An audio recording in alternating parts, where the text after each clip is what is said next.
குழந்தைங்களுக்கு அதிக புரோட்டீன்ஸ் இருக்கிற கருப்பு சுண்டல் சாதம் எப்படி செய்கிறதுன்னு தாங்க பார்க்க போகிறோம்.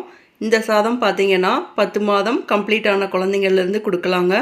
அதுக்கு 2 டேபிள் ஸ்பூன் அளவுக்கு அரிசி எடுத்துக்கோங்க. ஒரு 2 டைம்ஸ் நல்லா வாஷ் பண்ணிக்கோங்க.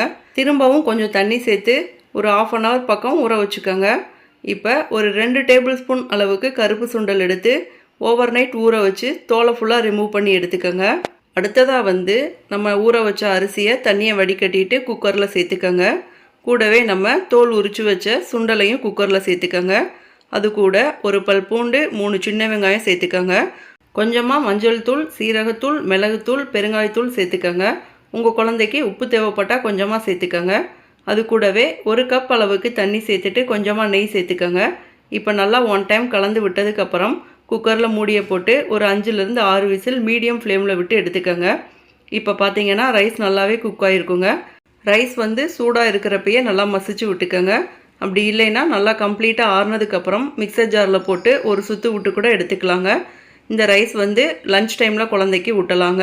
வாரத்துக்கு 2 டைம்ஸ் கொடுக்கலாங்க. இதே மாதிரி நிறைய ஹெல்த்தியான பேபி ஃபுட் ரெசிபீஸ்க்கு நம்ம சேனலை சப்ஸ்கிரைப் பண்ணிக்கோங்க. தேங்க்யூ.